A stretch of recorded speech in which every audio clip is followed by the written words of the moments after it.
ወደ እኔ የመጣውን ሁሉ በከንቱ መልሼ አስወጥቼ አልሰደውም ብሎ ባለቤቱ እንደነገረን ወደ ወንጌል በር የገባ ሁሉ በከንቱ ተመልሶ አይሄድም እና ጌታ በዚህ ነገር ሕይወታችን ለክቶ አስተምሮናል። አሁን የምነግራችሁ ሕይወታችሁን ነው ማለት ነው። እኔም የማነበው እናንተም የምትሰሙት ሕይወታችን፣ የሕይወት መዝገባችን፣ የሕይወት መጽሐፋችን ነው። የሚያኖረን፣ የሚያድነን፣ የሚፈውሰን፣ የሚታደገን፣ ያጋንንትን ዓይን እንደ ጦር ወግቶ የሚያሳውርልን፣ እግዚአብሔርን እናየው ዘንድ ለዓይኖቻችን ለልቡናችን ዓይኖች ኩል ሆኖ የሚያጠራልን ወንጌል ነው። የመንግስተ ሰማያት ዋጋ ወንጌል ተብሎ ነው የሚጠራው። ዋጋ የምናገኘው በዚህ ተሰፍረ ነው። ልክ ይሄ ነው ማለት ነው እና ይህንን ምዕራፍ ማወቅ መንግስተ ሰማያትን ማወቅ ነው እና ወበከመ ብእሲ ዘይነግድ ወፀዋ አግብርቲሁ ወወሃቦሙ ንዋዮ ይትገበሩ ቦቱ። ሩቅ አገር እንደሚሄድ ሰው ባሮቹንም ጠርቶ ወጥተው ወርደው ያተርፉበት ዘንድ ገንዘቡን እንደሰጣቸው ሰው መንግስተ ሰማያት ይህችን ትመስላለች ይላል። ታሪኩን በደንብ ያዙት። እንግዲህ ኋላ ሲተረጎምም እንድትይዙት ማለት ነው። ሩቅ ክርስትና ማለት የመምረጥ ብቃት ያለው ሰው ነው። ክርስቲያን ማለት መምረጥ የሚችል ይሄን ትቶ ይሄን የሚጸየፍ የሚያጸየፈውን ትቶ እግዚአብሔርን መምረጥ በየቀኑ ውሸትና እውነት፣ ሐሰትና እውነት፣ ሌብነትና ምጽዋት፣ ዝሙትና ንጽህና፣ ጉቦ መብላትና ቅን መፍረድ፣ ዘረኝነትና አንድነት በየደቂቃው በየፌርማታው ለምርጫ ይቀርቡልሃል። የመምረጥ አቅም ያንተ ነው። በስመ አብ ወወልድ ወመንፈስ ቅዱስ አሐዱ አምላክ። በስመ አብ ወወልድ ወመንፈስ ቅዱስ አሐዱ አምላክ። በስመ አብ ወወልድ ወመንፈስ ቅዱስ አሐዱ አምላክ። ቡሩክ እግዚአብሔር በኩሉ ግብሩ ወስቡህ ጥቀ በኩሉ ንባበ ባሕውርት ወልሳን ዘፈጠረ ኪያነ እማበ ኢሃለዎ ሀበሃለዎ። እኛን ወዶ ካለመኖር ወደ መኖር አምጥቶ የፈጠረን ክቡር ምስጉን የሚሆን ቅዱስ እግዚአብሔር ስለ ይቅርታውና ስለ ቸርነቱ ብዛት ሁሉ በፈጠረው ፍጥረት አንደበት ሁሉ ክብር ምስጋና ይግባው። የእናታችን የቅድስት ድንግል ማርያም፣ የቅዱሳን መላእክት፣ የቅዱስ መስቀሉ፣ የቅዱሳን ነቢያትና የቅዱሳን ሐዋርያት፣ የቅዱሳን ጻድቃን፣ ሰማዕታት፣ ደናግል፣ መነኮሳት ረድኤታቸው ይደርብን። እግዚአብሔር ያከበራችሁ የተወደዳችሁ አባቶቻችን ሊቃውንት፣ ካህናት፣ ዲያቆናት፣ የጌታችን የመድኃኒታችን ኢየሱስ ክርስቶስ ክቡራን ቤተሰቦቹ የምትሆኑ ምእመናን አንድ አምላክ በሚሆን በአብ በወልድ በመንፈስ ቅዱስ ስም እንደምን ሰነበታችሁ? እንደምን አደራችሁ? እንደምን አረፈዳችሁ? ቸሮ አምላክ ኢየሱስ ክርስቶስ በይቅርታውና በቸርነቱ ብዛት ለዚህ ሰዓት ስላደረሰን ስሙ የተመሰገነ ይሁን። በመካከላችን ተገኝቶ እንዲያስተምረን ቅዱስ ፈቃዱ ይሁንልን። ዛሬ ገብርኄር ይባላል። ከአብይ ጾም ሳምንታት አንዱ ነው። እሱን አስመልክተን እንማማራለን ማለት ነው። በጥቂቱ መታመን በሚል ርዕስ ነው የምንማማረው። እስኪ በሉ ሁላችሁም ሶስተኛ በሉ። በጥቂቱ መታመን። የማቴዎስ ወንጌል ምዕራፍ 25 ቁጥር 23 ላይ የምናገኘው ኃይለ ቃል ነው። ጌታችን መድኃኒታችን ኢየሱስ ክርስቶስ በመካከላችን ተገኝቶ እንዲያስተምረን በድጋሚ ቅዱስ ፈቃዱ ይሁንልን። ጌታችን መድኃኒታችን ኢየሱስ ክርስቶስ ያስተማረው ክፍል ነው። ሙሉ ወንጌሉን ጌታ ያስተማረው የወጣበት የወረደበት ሰውን ለማዳን ያደረገው የእጁ ሥራ፣ የቃሉ ትምህርት፣ ታምራቱ የተመዘገበበት የሕይወታችን መዝገብ ነው። በራዕየ ዮሐንስ መጽሐፍ እንደሰማችሁት ጌታ በመጣ ጊዜ የሕይወት መጽሐፍ ተገልጦ ይነበባል ይላል። ራዕየ ዮሐንስ ምዕራፍ 22 ላይ ስትመለከቱ የሕይወት መጽሐፍ ይገለጣል። ያን ጊዜ የሰዎች ሁሉ ስራቸው ተገልጦ ይነበባል፣ ጌታም ለሁሉ እንደ ሥራው ይከፍለዋል ይላል። ስለዚህ ዛሬ የምንሰራው ስራ ሁሉ በኋላ ክርስቶስ ለፍርድ ሲመጣ የሕይወት መጽሐፍ ወጥቶ ተነቦ ዋጋችን ይከፈልናል። ያ የሕይወት መጽሐፍ የሚባለው በቤተ ክርስቲያን አተረጓጉም ሁለት ትርጉም ነው ያለው። የመጀመሪያ የሕይወት መጽሐፍ የሚባለው የሥላሴ ልብ ነው። ስለዚህ የሕይወት መጽሐፍ ተገልጦ ይነበባል ማለት ሥላሴ ችለውት ታግሰውት የኖሩትን ነገር ሁሉ በፍርድ ጊዜ አውጥተው ለፍርድ ያቀርቡታል ማለት ነው።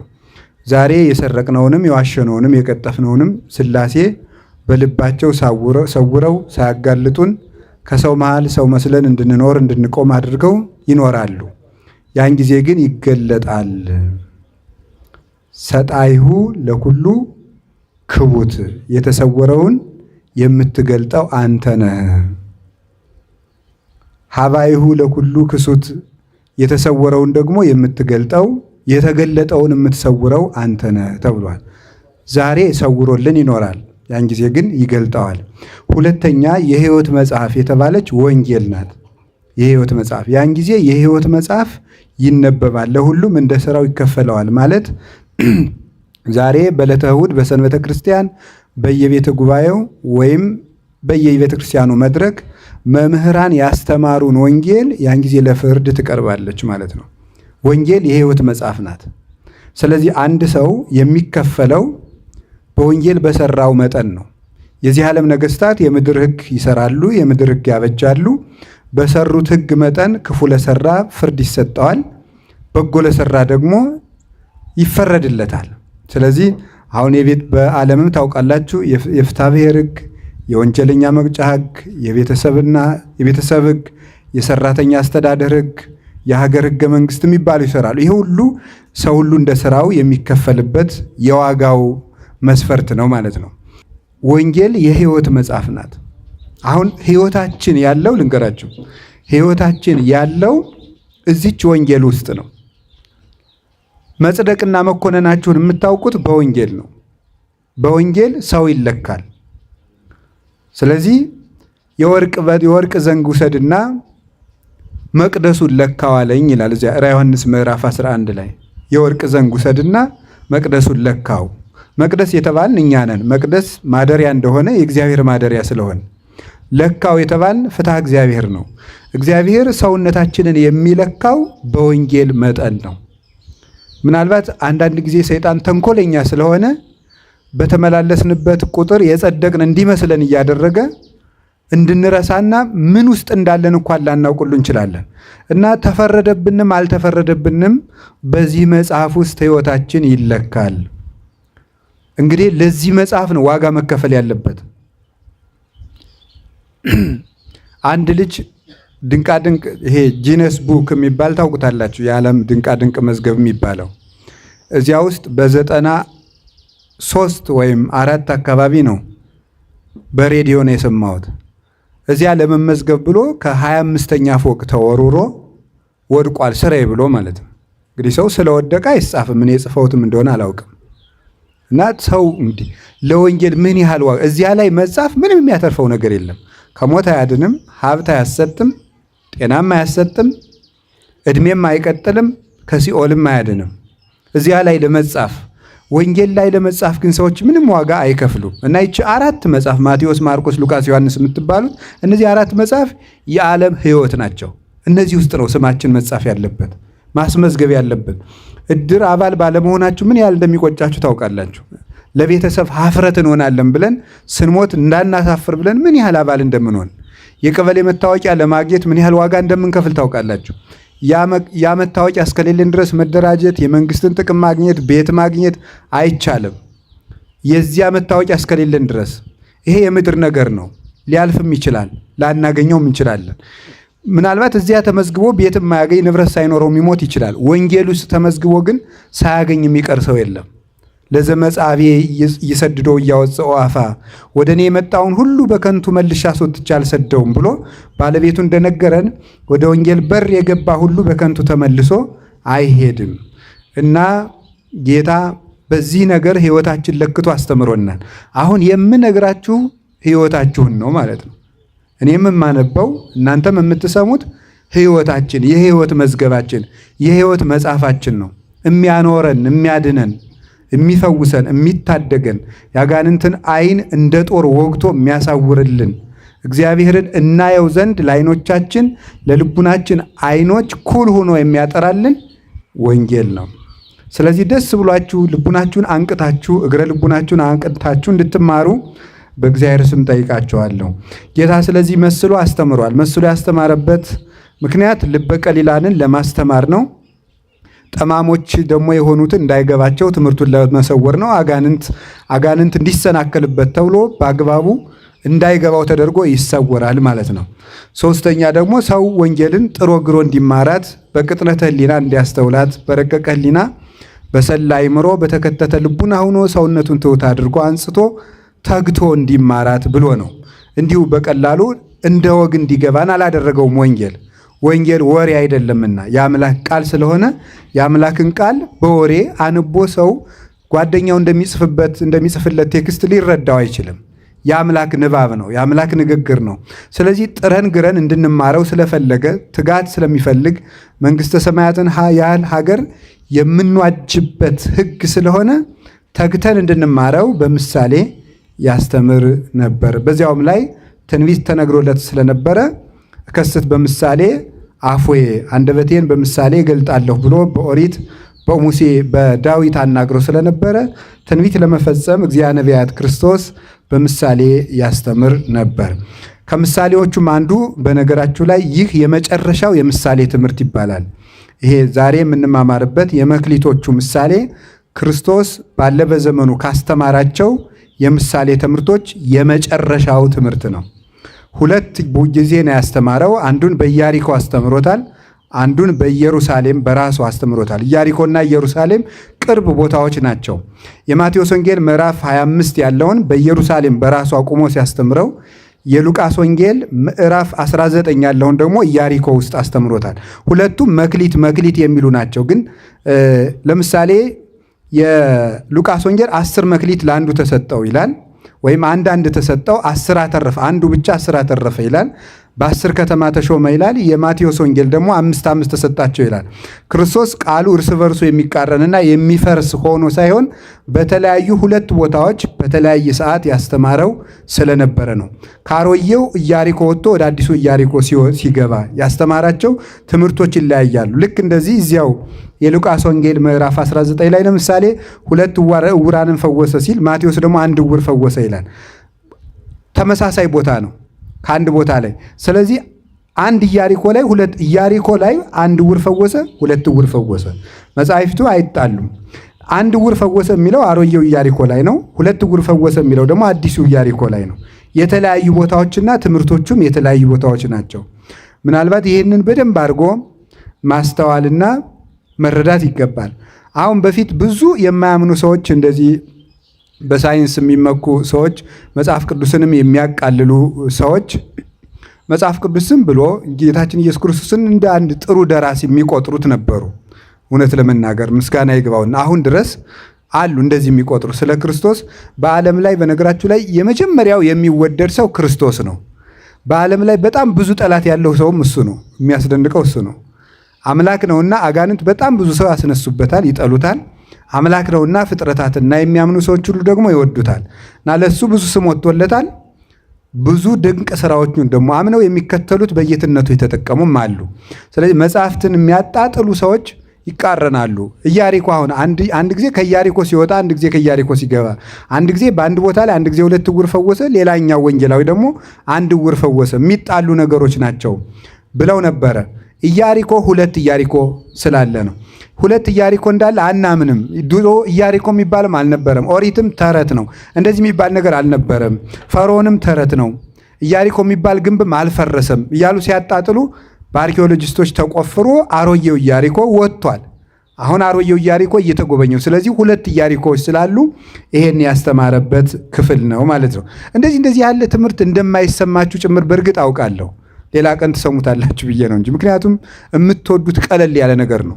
ክርስቶስ በቃ ይሄ እንጀራ በላ አይነት ነገር የበሉት ሰዎች 5000 ነበሩ ምናምን ትወዳላችሁ። እንደዚህ ያለ ግን ዝም ብሎ ይሄ የቁጥር የተውሰበሰበ ነገረ መለኮት ምናምን ነገር ሲገባ እንቅልፋችሁ ነው የሚመጣው። ይሄን አውቃለሁ። እና እንደው አንድ ጊዜ መምህር ወልደ ትንሣኤ የሚባሉ መምህር አሉ። ሞጣ ብሉይና አዲስ ያስተምሩ የነበሩ አሁን አዲስ አበባ ናቸውና ምን ብለው አስተማሩ? በጣም የሚያስደንቅ ነገር ስለተናገሩ ደስ ይለኛል። ያን ልድገመው። በገለባ የተሟሸሙ ምጣድ በእንጨት አይጋግርም። እንዴት ጥሩ ነገር ነው የተናገሩት። እና ቢሉት ሰው ፈዞም ቢያላቸው እያስተማሩና በገለባ ተሟሽታችሁ እኮ ነው አሉ። እንግዲህ በገጠር ትልል እናቶች በገለባ ካሟሹት ያ ምጣድ ሁል ጊዜ በምንድን ነው የሚጋገረው? በገለባ ነው የሚጋገረው። በእንጨት ከተጋገረ ደግሞ በምን ነው የሚጋገረው? እና እናንተ በገለባ ተሟሽታችኋል። ቀለል ይሄ ዘፈን ስላሟሻችሁ ቀለል ያለ ነገር ነው የምትወዱት ይመስለኛል። ነው እንግዲህ ባህሪያችሁን አላውቅም። ቀለል ያለ ይሄ ወሬ ምናምን ሐሜት ስላሟሻችሁ እንደዚህ ያለ ነገር ብዙም ጠጣር ነገር አትሰሙም። ለጋ ይሄ ጥርስ ያላወጣ ልጅ ፍትፍት እንጂ አጥንት መቆርጠም እንደማይችለው ማለት ነው። ፍትፍት ገንፎ ነው የሚበላው እሱ ጥርስ አላወጣም። ቅዱስ ጳውሎስም ለዚህ ነው እዚህ ዕብራውያን ምዕራፍ 5 ላይ ሐሊበ ወጋይኩክሙ ያላቸው። ወተት እግታችኋለሁ ለምን አጥንት መቆርጠም ስለማ ልጆች ናችሁ እያላቸው ነው ማለት ነው። እና እንግዲህ እግዚአብሔር ልቡናውን ያድለን እና መስሎ አስተምሯል። ጌታ ሲያስተምር እንዲህ ብሎ አስተማረ። በደንብ ስሙኝ በሞቴ መጨረሻ ላይ ያስተማረው ትምህርት ነው ይሄ። ለምንድን ነው መጨረሻ ላይ ያስተማረው? መጨረሻ ላይ እመጣለሁ ብሎ በምን ዋጋ እንደምናገኝ የነገረን ነው።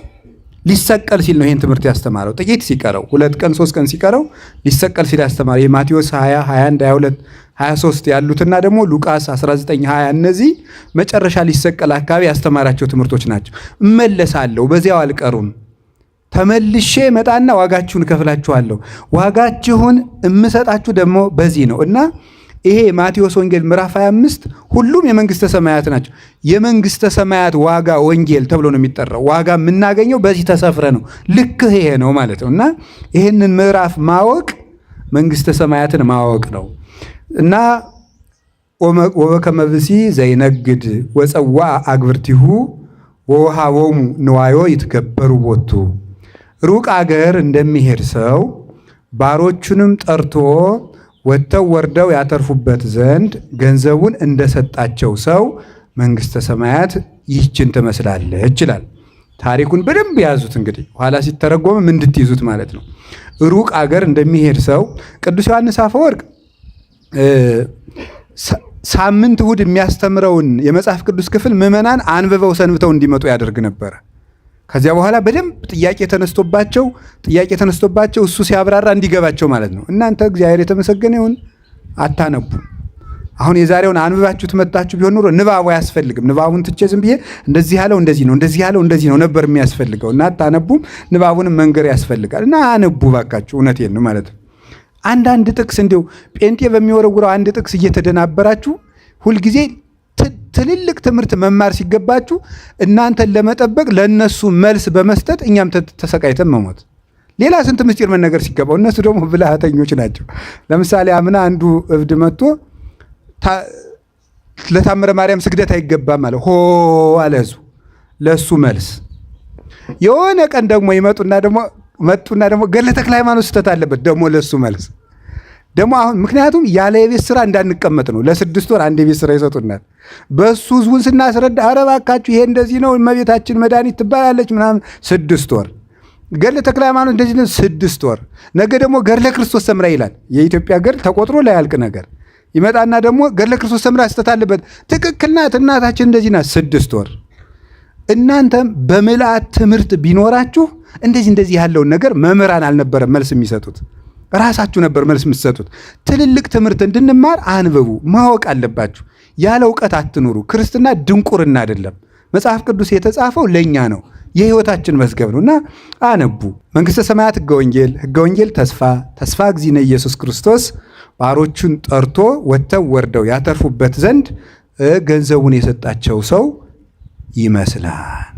ቦ ለዘወሃቦ 5 መክሊተ 5 መክሊት የሰጠው ሰው አለ። 5 መክሊት ለሰጠው ሰው ገንዘቡ አለው ማለት ነው። ወቦ ለዘወሃቦ ክልኤተ መክሊተ 2 መክሊት የሰጠው ሰው አለ። 2 መክሊት ለሰጠው ሰው ገንዘቡ አለው። ወቦ ዘወሃቦ 1 መክሊተ 1 መክሊት የሰጠውም ሰው አለ። ወለኩሎሙ ለለ አሃዱ በአምጣነ ይክሉ ወሃቦሙ ወነገደ በጊዜሃ ለሁሉም ለእያንዳንዳቸው በሚችሉት መጠን እንደየአቅማቸው እንደየችሎታቸው ገንዘቡን ሰጥቷቸው ሩቅ ሀገር ሄደ ይላል።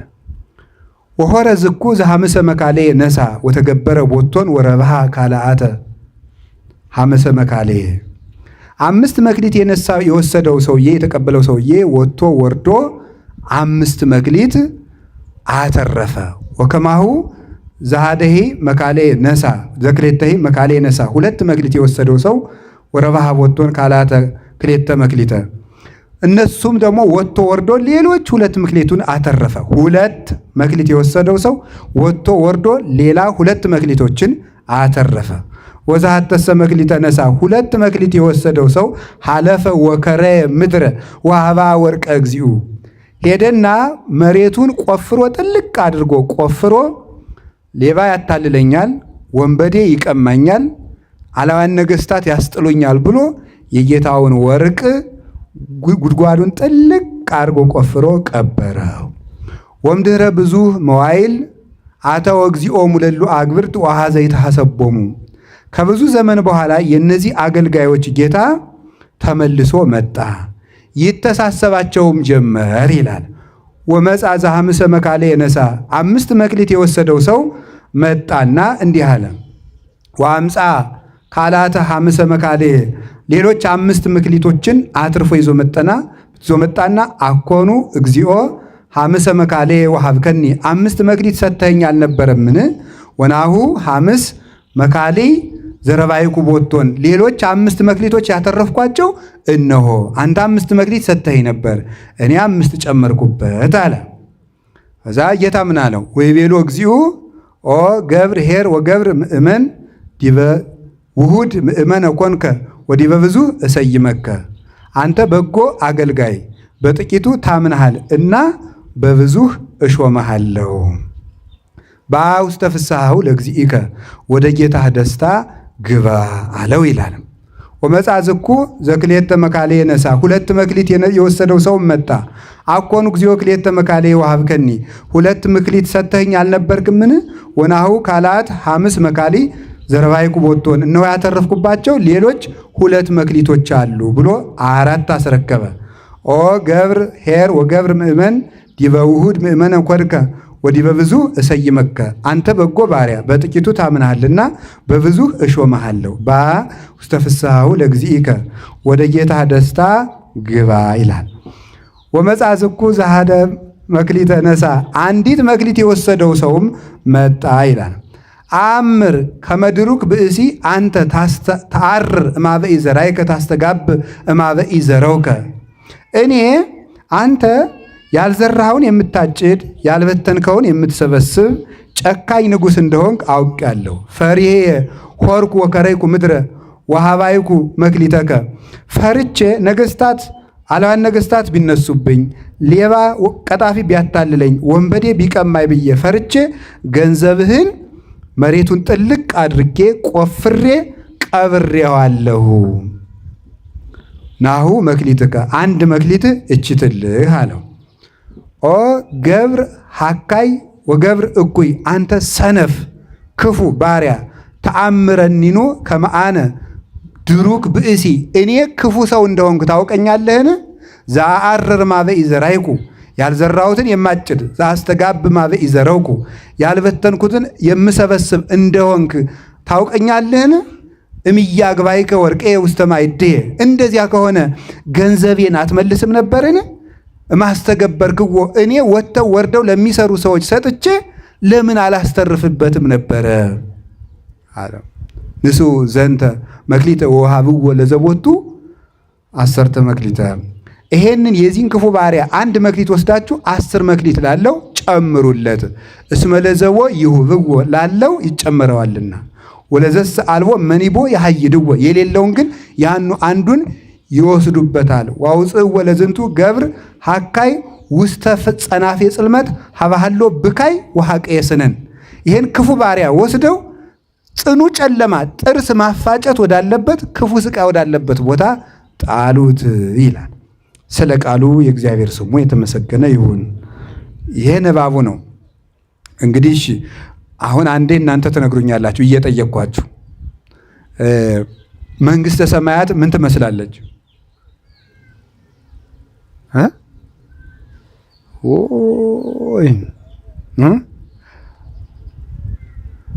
ኢሳይያስ ወዶ አይደለም ይሄ ህዝብ ደነቆረ ያለ ደንቀወ ዘኒሆሙ ኦራይንቲሆሙ ገዝፋ አልባቢሆሙ ከመይት መየጡ ሀበ እግዚአብሔር ወይሳሃሎሙ እግዚአብሔር ተመልሰው ይቅር እንዳይላቸው ይሄ ህዝብ ጆሮው ደነቆረ፣ አይኑ ታወረ፣ ልቡ ደነደነ ብሏል።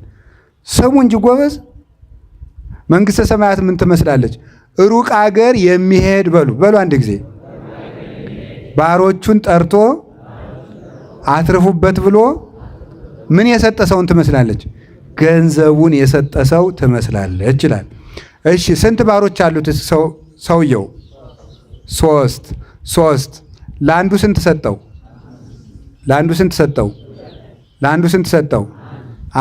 አንድ ሰጠው። ለሁሉም እንደምላቸው ሰጣቸው፣ እንደየአቅማቸው ሰጣቸው። እሺ ሰውየው ተመልሶ መጣ። መቼ ነው የመጣው? ከብዙ ዘመን በኋላ። ምን አረጋቸው? መጥቶ ተሳሰባቸው። እሺ 5 የተቀበለው ስንት አተረፈ? 2 ያተረፈው 1 ያተረፈው 1 5 የተሰጠው ሰውዬ 5 ሲያተርፍ ስንት ይኖረዋል? 2 ያተረፈው 2 ሲያተርፍ ስንት ይኖረዋል? 1 ያተረፈው ምን አደረገው? ቀበረው። እሺ 5 ያተረፈውን ምን አለው? ምን አላችሁ? በጥቂቱ አምነሃልና በብዙ ሾመሃለሁ። 2 ያተረፈውንስ በጥቂቱ አምነሃልና ከዛ መጨረሻ ላይ ምን አለው? ወደ ጌታ ደስታ ግባ። ያኛው ምን አለው? የዚያኛው ደግሞ ምንድን የተባለው? አንድ አትርፍ ያለው ምክንያቱም ቢጠፋብህ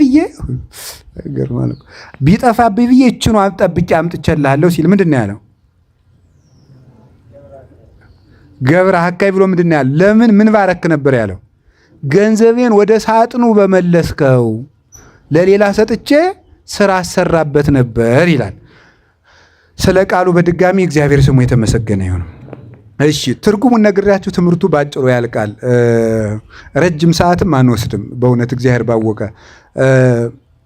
ሩቅ አገር የሚሄደው ሰው ማን ነው? ክርስቶስ ነው። ሩቅ አገር የሚሄደው ሰው ክርስቶስ ነው። ሩቅ አገር የተባለ ሰማይ ነው። ወደ ሰማይ ያረገው እርገቱ ነው። ሩቅ አገር የሚሄድ ሰው ያለ ገንዘብ መስጠቱ የሀብትና የጸጋ ባለቤት መሆኑን ያጠይቅለታል። ጠርቶ ሰጣ። እሱ ጠርቶ የሰጠው ገንዘብ መስጠቱ እሱ አሳየ ሕይወት መዝገበ ረድኤት መጻላ ድህኖ ይላል ቅዱስ ያሬድ። አሳየ ሕይወትን ዋጋ አድርጎ የሚሰጥ መዝገበ ረድኤት ሁሉ ከሱ የሚገኝ እሱ ሰውን ለማዳን መጣ። ክርስቶስ ወሃቤ ሀብታት ነው። ተቀባይ አይደለም፣ ነሳኢ አይደለም፣ ሰጭ ነው። ለዚህ ነው ቃል ሥጋ ኮነ ወሐደረ ላዕሌነ ወሪነ ስብሐቲሁ ከመ ስብሐተ አሐዱ ወልድ ዋሕድ ለአቡሁ ዘምሉ ጸጋ ወጽድቀ ያለው። ጸጋና ክብርን ሞገስን የተመላ ነው ይለዋል። የዮሐንስ ወንጌል ምዕራፍ 1 ላይ ጸጋና ክብርን የተሞላ ነው ማለት ጌትነት፣ ክብር፣ ሀብት፣ ጸጋ ገንዘቡ ነው። እንደ ነቢያት እንደ ሐዋርያት ለምኖ የሚቀበል አይደለም። የሀብት ባለቤት ነው እሱ። ኢሳይያስም ሲናገር ዘስልጣኑ ዲበ መትከፍቱ ያለው ትንቢተ ኢሳይያስ ምዕራፍ 9 ቁጥር 6 ላይ አለቅነት በጫንቃው ላይ ይሆናል ያለ ጌትነት፣ ኃይል፣ ስልጣን ገንዘቡ ነው ማለት ነው። አንድ ሰው ከሌላ ጫንቃ ማለት የራስ ነው። ትከሻ የራስ ኃይል ነው። ኃይል ገንዘቡ ነው። ኃይል በትከሻው ነው ማለት የራሱ ነው። አይለምንም፣ ከአብ አይለምንም፣ ከመንፈስ ቅዱስ አይለምንም። ራሱ የባህሪ አምላክ ነው ማለት ነው። እንግዲህ ጌታችን መድኃኒታችን ኢየሱስ ክርስቶስ ሀብት በመስጠቱ አምላክ መሆኑን ከምናስረዳበት መካከል አንዱ ነው። ቅዱስ ቄርሎስ ደጋግሞ ክርስቶስ አምላክ አይደለም አምላክ ነኝ ብሎ መቼ አስተማረ የሚሉ መናፍቃንን መልስ ሲሰጣቸው ደጋግሞ የሚነግራቸው ክርስቶስ ሀብት እንዴት ሊሰጥ ቻለ? ቤተ ክርስቲያንንስ እንዴት ሊመሰርታት ቻለ? ቤተ ክርስቲያንስ የእግዚአብሔር ናት ወይስ የፍጡር ናት? የእግዚአብሔር ናት። ክርስቶስ የቤተ ክርስቲያን አምላክ ከሆነ እንግዲያው ቤተ ክርስቲያን የእግዚአብሔር ስለሆነች ምን አለ? ክርስቶስ እግዚአብሔር ነው። ክርስቶስ እንዴት ክህነት ሊሰጥ ቻለ? እንዴት ስልጣን ሊሰጥ ቻለ? እንዴት በአጋንንት ላይ ስልጣን ሊሰጥ ቻለ? እንዴት ሙት አንሱ ብሎ ስልጣን ሊሰጥ ቻለ? እንዴት ድውይ ፈውሱ ብሎ ስልጣን ሊሰጥ ቻለ? እንዴት ኃጢአትን የመስራትና የማሰርና የመፍታትን ስልጣን ሊሰጥ ቻለ? ይሄንን ነቢያት አላደረጉትም፣ ሐዋርያት። ማንም ሰው ኃጢአትን የመስራትና የማሰርና የመፍታት ስልጣን ሊሰጥ አይችልም። እንግዲያው ክርስቶስ ሀብት ነው። ይኸውላችሁ በእኔ የሚያምኑትን ዛቲ ተአምር ትተልዎሙ ለእለ ያምኑ በስሜ ማርቆስ 16 ላይ በስሜ የሚያምኑትን ይች ምልክት ትከተላቸዋለች አለ። ምን ይላሉ አለ? ድውይ ይፈውሳሉ፣ እሺ፣ ሙት ያነሳሉ፣ አጋንንትን ያወጣሉ፣ ለምጻሙን ያነጻሉ። በማን ስም? በሱ ስም ማለት ነው። በሱ ስም። በፍጡር ስም ተአምራት ማድረግ ፈጽሞ አይቻልም። ፍጡርም ተአምር የማድረግ ሙት የማንሳት ኃጢአት የማስተስረይን ስልጣን ሊሰጥ አይችልም እና ክርስቶስ ሀብት እንዴት ሊሰጥ ቻለ? እንግዲያውማ ተመልከቱ፣ ሀብት ከእግዚአብሔር የሚገኝ ከሆነ ክርስቶስም ሀብት ሲሰጥ ከተገኘ እንግዲያው ክርስቶስ የሀብት ባለቤት እግዚአብሔር ነው ይላል። እመቦ ዘኀጥአ ለጥበብ ይላል ያዕቆብ። ጥበብን ያጣት ሰው ቢኖር ይሳል እምኀበ እግዚአብሔር አቡኃ ለምሕረት። ተመልከቱ፣ ጥበብን ያጣ ሰው ካለ ሁሉን ከሚሰጥ የምሕረት አባት ከሆነ ከእግዚአብሔር ዘንድ ይለምን ይላል ያዕቆብ ምዕራፍ 1 ቁጥር 17 ላይ ካለ ጥበብን ያጣ ሰው ካለ ሁሉን ከሚሰጥ የምሕረት አባት ከሆነ ከእግዚአብሔር ይስጥ። እስመ ኩሉ ሀብት ሰናይ ወኩሉ ፍጹም ዘእምላዕሉ ውእቱ። በጎ ሀብት ሁሉ ከሰማይ ነውና ይላል። በጎ ሀብት ሁሉ ከሰማይ ነው። ስለዚህ ጥበብን ያጣ ሰው ፍጡርን ሳይሆን እግዚአብሔር ነው መለመን ያለበት። በጣም መልካም። እንግዲያው ምን አደረገ? አንደኛ ዮሐንስ ምዕራፍ 5 ቁጥር 20 ላይ ስትመለከቱ እንዲህ የሚል ቃል ታገኛላችሁ። ንሕነሰ ነአምር ከመ መጽአ ለእግዚአብሔር ወወሀበነ ልበ ከመ ናእምሮ ለእግዚአብሔር በጽድቅ ዘውእቱ እግዚአብሔር ዘበአማን። ተመልከቱ፣ እኛስ የእግዚአብሔር ልጅ እንደመጣ እግዚአብሔርን እናውቅ ዘንድ ልብን እንደሰጠን እናውቃለን ይላል። እኛስ የእግዚአብሔር ልጅ እንደመጣ እግዚአብሔርን እናውቅ ዘንድ ልብ እንደሰጠን እናውቃለን። አሁን ተመልከቱ፣ መዝሙር 50 ላይ ስታነቡ እንዲህ የሚል ቃል ታገኛላችሁ። ልበ ንጹሐ ፍጥር ሊተ እግዚኦ መንፈሰ ርቱዐ ሐድስ ውስተ ከርሥየ። አቤቱ ንጹሕ ልብ ፍጠርልኝ ይለዋል። ማን ነው እንደዚህ የሚለው? እግዚአብሔርን ነው። ዳዊት ልብ ፍጠርልኝ ያለው እግዚአብሔርን ነው። ዳዊት እግዚአብሔርን ልብ ፈጥርልኝ ካለው ልብ የመስጠት ስልጣን የእግዚአብሔር ስለሆነ ነው። እንደዚያ ከሆነ ክርስቶስ መጣና ልብ ሰጠን አለ። እንግዲያው ክርስቶስ እግዚአብሔር ሰብሰ ይሬኢ ገጸ ወእግዚአብሔር ይፈትን ልበ ወኩልያተ። አንደኛ ሳሙኤል ምዕራፍ 16 ላይ ሰው ፊትን ያያል፣ እግዚአብሔር ግን ልብና ኩላሊትን ይመረምራል ተብሎ ተጽፏል። ሰው ፊትን ያያል፣ እግዚአብሔር ልብና ኩላሊትን ይመረምራል። ልብ በሉ። ሳሙኤል ምን አለ? ልብና ኩላሊትን የመመርመር ስልጣን ያለው እግዚአብሔር ነው አለ። አንድ። ከዚያ ቅዱስ ዳዊት ደግሞ አቤቱ ልብ ፈጠርልኝ አለ። ሁለት። እንግዲህ ልብ የመስጠት ልብ የመፍጠር ስልጣን ያለው እግዚአብሔር ነው። እንደዚያ ከሆነ ክርስቶስ መጥቶ ልብ ከሰጠ ክርስቶስ ልብን የሚመረምረው ያ ቀዳማዊ አምላክ ነው ማለት ነው። ይህንን ለማስረዳት ነው ገንዘብ ሰጥቶ ሄደ ማለት ወሃቤ ሀብታት ነው ማለት ነው።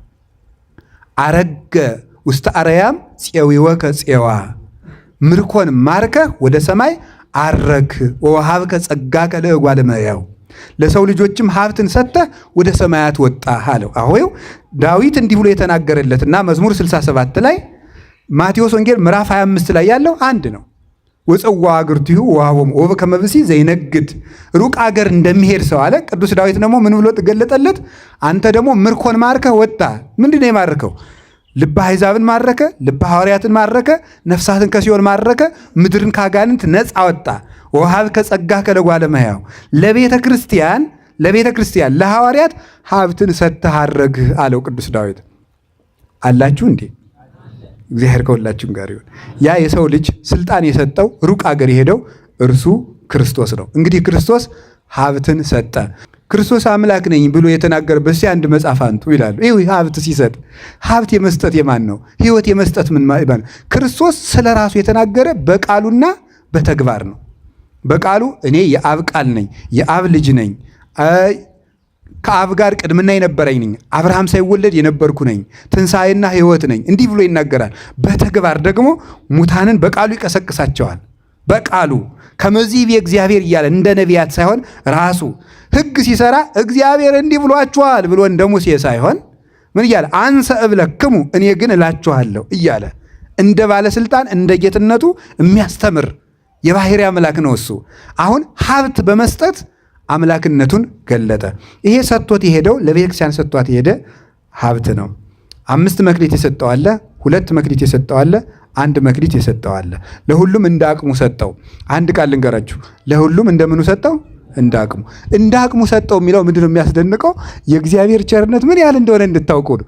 ክርስቶስ ለመንግስተ ሰማያት መስጠትና ሲኦል ለመስደድ ለፍርድ በመጣ ጊዜ ሰውን የሚጠይቀው በሌለው ነገር ሳይሆን ባለው ነገር ነው ብለው ይተረጉማሉ ሊቃውንት። በምኑ ነው የሚጠይቀው? ባለው ነገር። ባለህ ነገር ምን ሰራህበት ነው። በሌላ አትጠየቅበትም። የያዝካት ነገር ግን ጫማ ሰፊ ከሆንክ በጫማ ሰፊነትህ ይጠይቃል ክርስቶስ ማለት ነው። የባጃጅ ሹፌር ከሆንክ በባጃጅ ሹፌርነት ይጠይቃል። ፖሊስ ከሆንክ በፖሊስነት ይጠይቃል። በሌለህ ነገር አይ ቄስ ብትሆን ኑሮ፣ መነኩሴ ብትሆን ኑሮ፣ ባይታዊ ብትሆን ኑሮ፣ ዋሻ ብትቀመጥ ኑሮ አይጠይቅም። የተቀመጥክባት ቦታ እሷ መክሊትህ ናት ነው። ሱቅ የምትሸጥ ከሆነ እሱ መድኃኒት የት ካለ መድኃኒቱን ቾኩን ቀርሰ ክኒን አድርገህ ካልሸጥክበት፣ ቅቤ የሚሸጥ ነው ሰው ሙዝ ካልቀላቀለበት፣ እያንዳንዷን ነገር በስፍር አባይ ሚዛን በእግዚአብሔር ዘንድ አስጸያፊ ነው ይላል ሰሎሞን። በተቀመጥክባት ቦታ ሰፍሮ መንግሥተ ሰማያትን ይሰጣቸዋል። ይሄ ያስፈራል ወይስ ደስ ያሰኛል? ደስ ያሰኛል እንጂ። በአቅማችን መንግሥተ ሰማያትን ለክቶ የሚሰጥ ደግ አምላክ መሐሪ እሱ ነው። እንደ አቅማችን እንጦንስን እንዳቅሙ፣ እኔንም እንዳቅሙ፣ ገብረ ሥላሴንም እንዳቅሙ፣ ወለተ ሥላሴንም እንዳቅሙ፣ ማንንም እንዳቅሙ ነው ክርስቶስ። ያለ አቅሙ ያልዘራውን አያጭድም። እንዲያውም ያልዘራውን ካጨደም ሌላ ነው የሚያጭደው። እሱን እነግራችኋለሁ። ክርስቶስ ያልዘራውን አያጭድም። ያለ አቅማችን አይጠይም። በአቅምህ ግን ይጠይቀሃል። አቅማችን ግን ተጠቅመነዋል ወይ ነው። አንድ ይሄን ያዙ። ሁለተኛ ለሁሉም እንደ አቅሙ ሰጠው ማለት ምን ማለት ነው?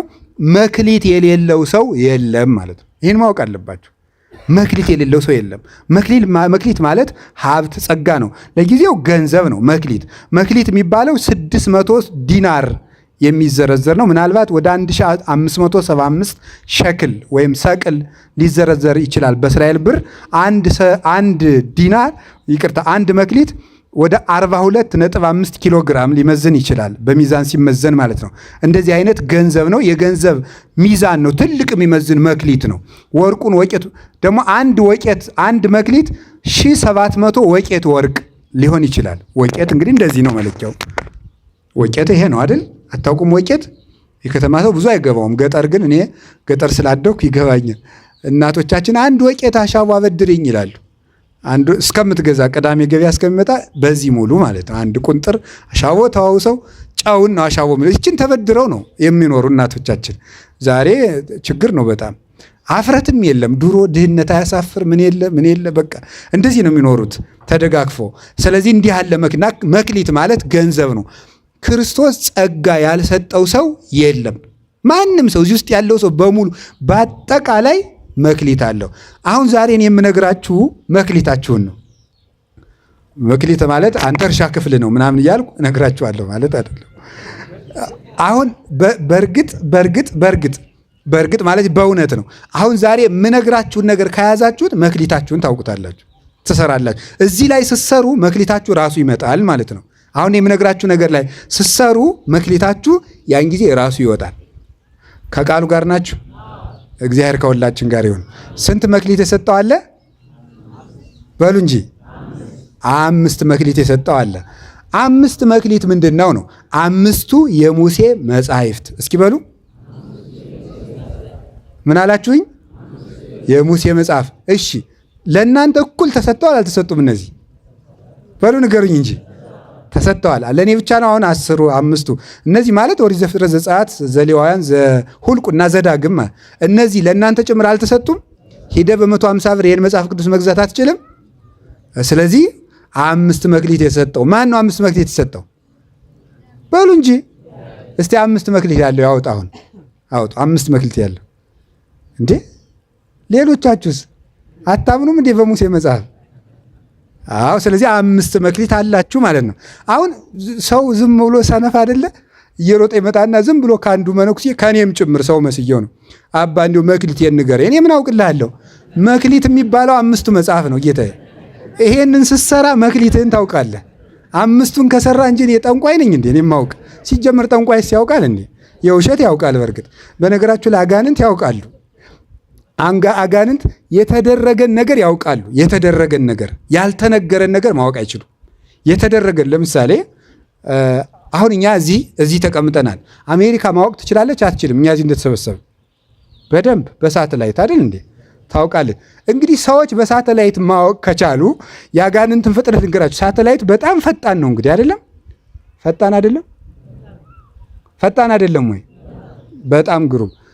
ሳተላይት በጣም ፈጣን ከሆነ አሁን እዚህ ተቀምጦ እኔ አሁን እዚህ ቁጭ ብዬ ኢንተርኔት ቢኖር ኑሮ አሜሪካ መሰማት እችላለሁ? አልችልም? አሁን በኢንተርኔት እንደዚህ ተደርጓል ማለት ነው። ጥሩ። ሰይጣን ደግሞ ከኢንተርኔት በጣም ብዙ ጊዜ እንደሚፈጥን ላንገራችሁ። ሰይጣን አንዱ ጋኔን እኮ ነው።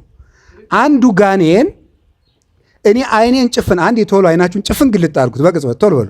በቃ ቶሎ ማለት አሁን እንደሱ እስከምታደርጉ ድረስ ከሰባቱ ሰማያት ተነስቶ ከዚህ ምድር በታች ውሃ አለ፣ ከውሃው ቀጥሎ እሳት አለ፣ ከእሳቱ ቀጥሎ ነፋስ አለ፣ ከነፋስ ቀጥሎ በረባሮስ የሚባል ጨለማ አለ። ከዚያ ደርሶ መልሶ ሰባቱ ሰማያት የሚደርስበት ፍጥነት አለው። ገባችሁ? በጣም ከብርሃን ፍጥነት እንግዲህ የእናንተ ሰዎች እና አልበርት አንስታይን እንደተናገሩት በጣም ፈጣኑ አንዱ ብርሃን ነው። ከብርሃን ፍጥነት በጣም ብዙ ጊዜ የሚፈጥነው ማን ነው? ጋኔን ነው። ስለዚህ ምን ያደርጋል? በዓለም ላይ የተደረጉ ነገሮችን ተዘዋውሮ አሁን እኔ እዚህ ቁጭ እንዳልኩ እስከምል ድረስ አሜሪካ ደርሶ ይመጣል ማለት ነው። ማን? ሰይጣን። ስለዚህ አሜሪካ የተደረጉ ነገሮችን ሁሉ ሊነግረኝ ይችላል ማለት ነው። አሁን ስለዚህ ጠንቋዮች ማንም ሳያውቅህ የተወለድክበት ሀገር ሳይፋጥራ ይባላል ይላል። ምን ችግር አለ? እኔ ስወለድ ሰይጣን እየዞረ ስለነበር ያውቀዋል ማለት ነው። ስለዚህ ሰይጣን የተደረገን ነገር ምን ይላል ብያቸዋለሁ? ያውቃል ማለት ነው። ሰይጣን የተደረገን ነገር ስለሚያውቅ ጠንቋዮች እኛ ያልነገርናቸውን ነገር ቢናገሩ ልናደንቃቸው አንችልም። አሁን ወደ ትምህርታችን እንመለስ። 5 መክሊት የሰጠው አለ። 5 መክሊት ምንድን ነው? በሉ ንገሩ እንጂ። 5 ገንዘብ ምን ያደርጋል? ያከብራል፣ ያለብሳል፣ ጤና ይሰጣል፣ ሀብት ይሰጣል። ትታከምበታለህ፣ ቢርብ ትበላለህ፣ ብትራቁት ትለብስበታለህ፣ ከብረህበት ትኖራለህ። ገንዘብ። ኦሪት ምን ታደርገ? ለማቀብ ከኦሪተከ ትበል ከራሜ ከራሜከ። ኦሪትን ብትጠብቃት ድልብ የድልብ ድልብ ታበላሃለች። ወይ ሰፍፍ ማይበብተ ወይንከ ውስተ ማይድከ። የወይን ዘለላ በማይድህ ሞልቶ ይኖራል፣ ይተርፋል። ወትርየይ እስከ ነሳልስ ወራብ ትውልድ ውሉደ ውሉድከ። እስከ 3 እስከ 4 ትውልድ ድረስ ዕድሜ ጨምራለህ፣ የልጅ ልጅ ዘመን ታያለህ ይላል። ስለዚህ ኦሪት ገንዘብ መክሊት ገንዘብ ከሆነ መጽሐፍ ቅዱስ ገንዘብ ነው። ሀብት ይሰጣችኋል፣ ጤና ይሰጣችኋል፣ አይምሮ ይሰጣችኋል። እናንተ ግን ገንዘብ ሲባል ሄደ በኤቲኤም የምታወጣው የተቆጠረ 10 ብር ነው የሚመስላችሁ። ይሄ ገንዘብ ነው። 5 የተቀበለው ሰውዬ ስንት አተረፈ? በሞቴ በሉ ንገሩኝ እንጂ 5 አተረፈ። 10 ቃላትን ያዘ ማለት ነው። 10 ይሆናል አይደለም? ይሄ 5ቱ ሕገጋት ውስጥ 10 ቃላትን አትርፎ የሰራ ማለት ነው። ይሄ ሰው ገንዘብ አለው። ሀብት እንዲኖራችሁ ጤና እንዲኖራችሁ ከፈልጋችሁ 10 ቃላትን መጠበቅ። ኢታምልክ ባዕድ አምላክ ዘእንበሌ፣ እኔ በቀር ሌላ አምላክ አታምልክ፣ በሐሰት አትመስክር፣ ሰንበትን አክብር፣ የባልንጀራህን ገንዘብ አትመኝ፣ ወደ ባልንጀራ ሚስት አትሂድ፣ የእግዚአብሔር የአምላክህን ስም በከንቱ አትጥራ። እነዚህን ቆጥራችሁ ጽፋችሁ ስሯቸው። እነዚህን ስትጠብቋቸው ሀብት ከቤታችሁ ደጅ አንኳኩቶ ይመጣል። እነዚህ ገንዘቦች ናቸው። 10 መክሊት ያተረፈ አለ። ከቃሉ ጋር ናችሁ? እሺ። 2 መክሊት የተሰጠው አለ። ስንት መክሊት? 2 መክሊት። እነዚህ 2 መክሊቶች ምንና ምን ናቸው ስትሉ ፍቅረ ቢጽና ፍቅረ እግዚአብሔር ይባላሉ። እግዚአብሔርን መውደድና በሉ ሰውን መውደድ። እነዚህ 2 መክሊቶች ናቸው። እግዚአብሔርን መውደድ፣ ሰውን መውደድ። እግዚአብሔርን መውደድ ከራስ በላይ፣ ሰውን መውደድ እንደ ራስ። ሰውን መውደድ እንደማን? እንደ ራስ። ሰውን ስትወደው እንደ ራስህ። አጭር ነገር ነው። በቃ ሰውን መውደድ ቀመሩ ከጠፋችሁ አጭር ነው። እንደ ራስ ማለት ለራስ የምትፈልገውን ለባልንጀራ ምን አንበል ነው። አንተ እንዲያደርጉብህ የምትፈልገውን ለባልንጀራ አንተ እንዲያደርጉብህ የማትፈልገውን ለባልንጀራ ምን አትበል ነው። እንዲያደርጉልህ የምትፈልገውን። በጣም ጥሩ። እኔ አሁን ልንገራችሁ። እናንተ ሰረቃችሁኝ አይበለውና የሆነ ነገር ሰረቃችሁ ደግሞ ደበደባችሁኝ። በቃ ይህንን አድርጋችሁ ሌላ ቀን ስትመጡ ምንም ችግር የለም ብላችሁ አትወዱኝም? ትወዱኛላችሁ። እንዴት ያለ ይቅር ባይ ሰውዬ ነው ትላላችሁ። ያን ሁሉ አርጌው እኮ ተወልኝ ትላላችሁ። አንተ ይሄንን ለዚህ አድርገው ነው ለማን? አንተ ብዙ ነገር አድርገህ ሰው ሲተውልህ ደስ ይለህ የለ? እሱን አድርገው ለባልንጀራህ ነው። ብዙ ያደረገህን ሰውዬ ምን በልለት ነው? ተውለት። አንተ ሲተውልህ ደስ እያለ መስሎኝ፣ አንተ ደስ ካለ ለዚያ ሰውዬም ደግሞ ተውለት። ይሄንን ነው። ይሄ ሰውን መውደድ። ሲራክም ይላል የምታየውን ሰው ጠልተህ የማታየውን እግዚአብሔርን እወደዋለሁ ብትል አንተ ሐሰተኛ ነህ። ሰው የእግዚአብሔር መልክ ስለሆነ ማለት ነው። የእግዚአብሔር መልክ ነው። ሰውን የሚወድ ሰው እግዚአብሔርን ይወዳል። ሰውን የሚጠላ ሰው እግዚአብሔርን ይጠላል። ስለዚህ ተመልከቱ። ወበእላ ክሌቲ ኤው ይሄ ስንት ጣት ነው? ይሄኛው እጅስ 5 ስንት ይመጣል? 10። በጣም ጥሩ። አሁን ይሄንን እጄን እዚህ ላይ በሰይፍ ብትቆርጡት 5ቱ ጣቶች ምን ይሆናሉ? ምን ይሆናሉ? በሉ እንጂ። እሺ ግራ እጄን ደግሞ በሰይፍ ቁረጡት 5ቱ ምን ይላሉ? አሁን ልብ በሉ እንግዲህ ልብ በሉ። ወበእላ ክሌቲ ትእዛዛት ተሰቅላ ኦሪት ወነቢያት 5 ጣት በቀኝ እጄ 5 ጣት በግራ እጄ ሁለት 10 ያዙ። እንደዚህ አንጠልጥለው 5ቱ ናቸው እንደዚህ አድርገው ያዙት። ሁለቱ 5 ይዘዋል። አንዱ 5 ሁለቱ ስንት ይዘዋል? 10 ይዘዋል። ሰውን መውደድ ስንቱን ይይዛል? 5ቱን። እግዚአብሔርን መውደድ ስንቱን ይይዛል? 5ቱን ይይዛል ማለት ነው። ሁለቱን ስትጥሳቸው ምኑን ታጣለህ? 10ሩን ታጣለህ ማለት ነው። እግዚአብሔርን የማትወደው ከሆነ 5ቱን ታጠዋለህ። ሰውን ስትጠላ 5ቱን ታጣለህ። እዚያ ምን ትሆናለህ? ጉንድሽ ቆማጣ ማለት ነው። ፍቅረ እግዚአብሔርና ፍቅረ ሰብ ፍቅረ ቢጽ የጎደለው ሰው ቆራጣ ነው ማለት ይሄ ነው ማለት ነው። ይሄንን እንደ እጅ አደረገና ተሰቅላ ኦሪት ወነቢያት በእነዚህ በሁለቱ ኦሪት ፍቅረ ቢጽና ፍቅረ እግዚአብሔርን ክንድ አደረጋቸው፣ ብርታት የሚሰጡ ኦሪትም ነቢያትም ጸንተው የሚኖሩ እግዚአብሔርን በመውደድና ሰውን በመውደድ ነው። እና ሁለቱ ናቸው። በነገራችሁ ላይ ሰው ከኃጢአት ለመዳን ጽድቅን ለመስራት ብቸኛው ምርጫ ምን እንደሆነ ታውቃላችሁ? እግዚአብሔርን መውደድ። እግዚአብሔርን መውደድ። እንዴት ነው እግዚአብሔርን መውደድ የሚሆነው? እሺ ገበሬውን የሚቆፍረው ምንድን ነው? ይቆፍራል፣ ያርማል፣ ይደክማል። ለምን? እንጀራ ስለሚወድ ነው። ለምትወደው ነገር ዋጋ ትከፍላለህ። ዝናብ ትመታለህ፣ ፀሐይ ይመታሃል። ዝናብ እየመታ ትሸከማለህ፣ ፀሐይ እየመታ ትሸከማለህ። ጭዱን ይሸከማል። አሁን በመጋቢት ፀሐይ እየመታው ገበሬው እኛ ቤት ቁጭ ብለን እየዋል። ለምን? ለሚወደው ነገር ነው። ለምትወደው ነገር ዋጋ ትከፍላለህ። ልክ እግዚአብሔርን የምትወዱት ከሆነ ለእግዚአብሔር ምን ማለት ነው? ዋጋ መክፈል። ለምሳሌ ሌሊት እግዚአብሔርን ተነስቶ ማመስገን፣ ዳዊት መድገም አንድ ነገር ነው። ተኝተ ማደር ሌላ ነገር ነው። የምትወደው ከሆነ የእንቅልፍ ዋጋ ለእግዚአብሔር ትከፍላለህ ማለት ነው።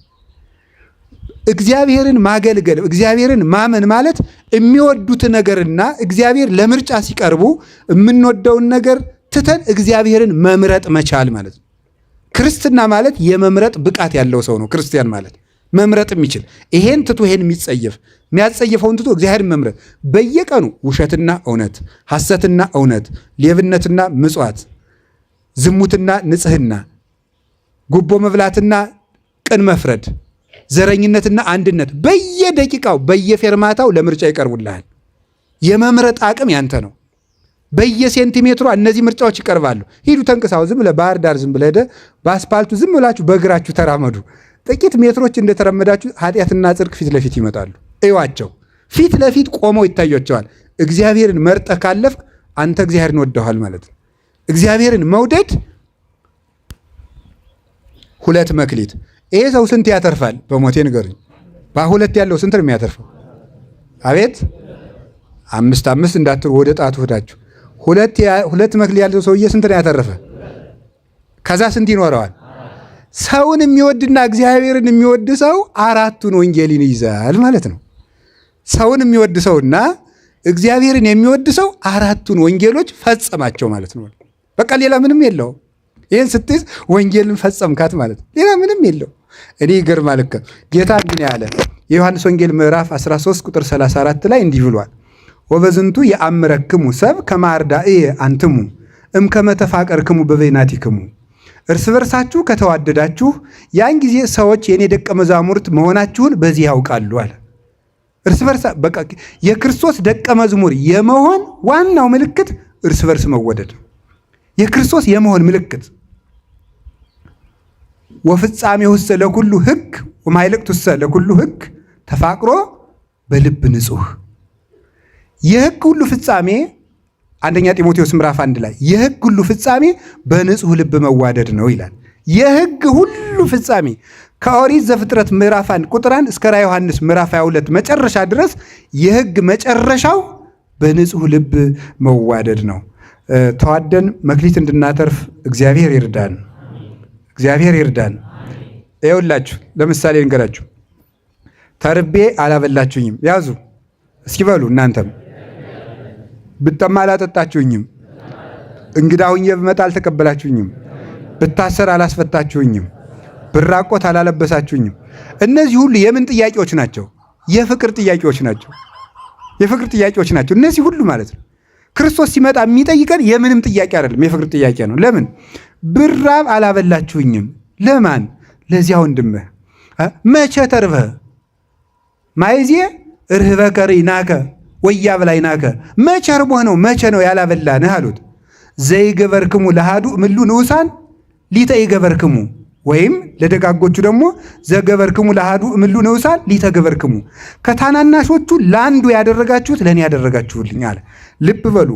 እግዚአብሔር ክርስቶስን ሰዎችን መውደድ ክርስቶስን መውደድ ነው። ለሰው ማብላት ክርስቶስን ማብላት ነው። ለሰው ማልበስ ክርስቶስን ማልበስ ነው። እና መቼ ይርበርደዋል ክርስቶስ? ክርስቶስ መቼ ይርበዋል? እሱ የሕይወት እንጀራ አይደል እንዴ? ቢራብስ እኮ አንድ ጊዜ ነው፣ እሱም ለእኛ ቤዛነት ነው። ክርስቶስ መቼ ይታሰራል? አንድ ቀን ታሰረ፣ እሱም እኛን ነፃ ለማድረግ ነው። ሰውን ማስፈታት እግዚአብሔርን ማስፈታት ነው። ሰውን ታሞ መጠየቅ እግዚአብሔርን መጠየቅ ነው። ይሄንን ነው ጌታ የነገረን። ከቃሉ ጋር ናችሁ? እግዚአብሔር ከሁላችን ጋር ይሁን። እሺ፣ ከቃሉ ጋር ናችሁ? አንድ መክሊት የተሰጠው ምንድን ነው? አንድ መክሊት የተሰጠው በበጎ ነው የምንወስደው ይህን ሁሉ ማለት ነው። አንድ መክሊት የተሰጠው ሰው መሆን ነው። እስኪ ሰው መሆን በሉ በሉ ንገሩኝ እንጂ። ሰውነት አንድ መክሊት ነው። ያንን ያጠፋው ማለት ያንን ባጠፋበት ያጠፋው ነው። መጥፊያውን በኋላ ነግራችኋለሁ። ሁለተኛ ትርጓሜ 5 መክሊት የሰጠው አለ። 5 መክሊት የሰጠው አለ። ልብ ብላችሁ ስሙ። 5 መክሊት የሰጠው አሉ። 5 መክሊት የተሰጠው ጳጳስ ነው። 5 መክሊት የተሰጠው ጳጳስ ነው። ጳጳስ 5 መክሊቶች አሉት። ዲቁና አለው፣ ቅስና አለው፣ አይቅርታ አንድ ዘልያለሁ፣ ክርስቲያንነት አንድ አለው፣ ምእመንነት። ጳጳስ ምእመን ነው አይደለም? ምእመን እኮ እናንተ ቀላል ስም መስሏቸዋል። ምእመን እኮ የእግዚአብሔር ስም ነው። ምእመን እግዚአብሔር በሁሉ ቃሉ እግዚአብሔር በቃሉ ሁሉ የታመነ ነው። ምእመን የእግዚአብሔር ስም ነው። ቀላል ስም እንዳይመስላችሁ። ምእመንነት አለው፣ ክርስቲያናዊነት አንድ። ከዛ ምን አለው?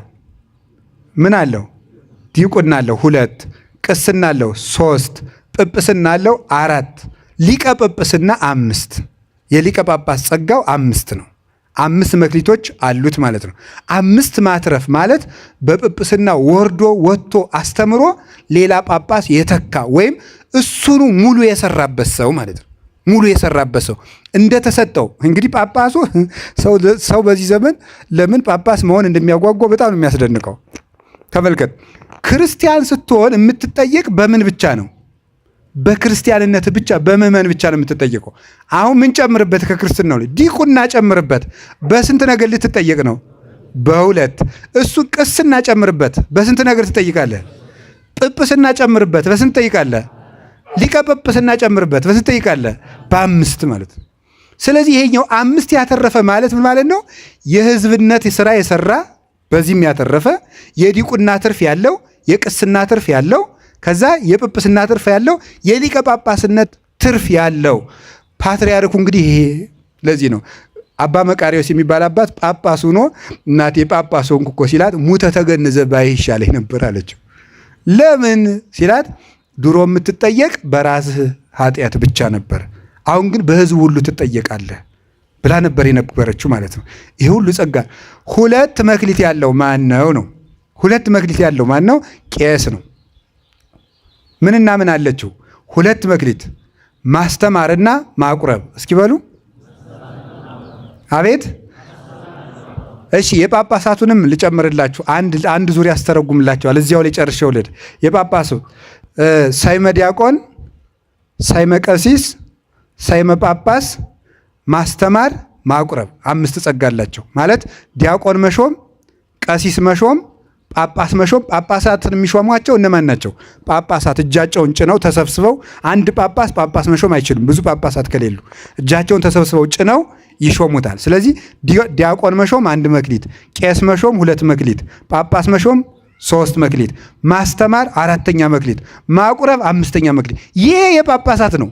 አንድ ጳጳስ ይሄን ሁሉ ዞ ነው የሚንቀሳቀሰው። ለጳጳሳት ክብር እንዲኖራችሁ ነው። 5 መክሊት ዞ የሚዞር ነው። አሁን እኔ ብመጣ ቢያንስ 2 ይዤ እመጣለሁ። እሱንም በአግባቡ ከያዝኩት ነው። ጳጳስ ግን 5 ይዞ ነው የሚመጣና ጳጳስ ስታዩ እንደ ቀላል አትዩት። አሁን አውሮፕላን አዲስ አበባ ኤርፖርት እያየው ነበር። እንደ ሰው ተሰልፈው ወረፋ ሲጠብቁ እኔ አካላቴን የሚያልቀው ቢያሳልፋቸው ምን አለ? ቢሳፈሩ ቅድሚያ ቢሰጣቸው። ክብር መስጠት አለባቸው። 5 ፍሬ ይዞ ነው እኮ ከቤታችሁ የሚመጣ። ሲንቀሳቀሱ መስቀል እንዲያድርገው ሲባርኩ ኦ እግዚኦ አድኅን ሕዝበከ ወባርክ ርስተከ ሲሉ በ5 ጸጋ ነው የሚባርኩኝ። ለእነዚህ ክብር አይገባቸውም? ይገባቸዋል፣ ይገባቸዋል። ይሄን እንድታውቁ ነው። ዝም ብለህ በየኢንተርኔቱ አንተ ኮሜንት እያደረግህ የምሰድበው አይደለም ጵጵስና። እውነቴን ነው። ይሄ ጳጳስ ሌቦች ምናምን የሚያይ የለም። እዚያ ተቀምጠህ በ5 ብር ዳታ እሷ 5 መክሊት ያለውን ሰውዬ ስትሳደብ ትውላለህ። በጣም የሚያሳዝን ነገር ነው። እኔ ከልቤ ነው። በዚህ ዘመን በጣም የሚያሳዝነኝ ነገር የቤተ ክርስቲያን ማዕረግ መውረዱ ነው። መንግስት ቢያወርደው መናፍቃን ቢያወርዱት ይደንቃል። እኛ አውረደ ነው አላቀድምን። አባቶቻችን እያቃለል ሰድበን ለሰዳቢ የምንሰጣቸው እኛው ነን። ክብር እንስጣቸው። ሁሉንም ነገር አውቀን እንጠቀምበት። አናቅለው ማለት ነው። 2 መክሊት ያለው ምንድን ነው? ቄስ። የቄስ መክሊቱ 2 ነው። 1 ምን ማድረግ? ማስተማር። 2 ምን መክሊት አለው? ማቁረብ አለው። 2 መክሊቶች አሉት። ያስተምራል፣ ያቆርባል።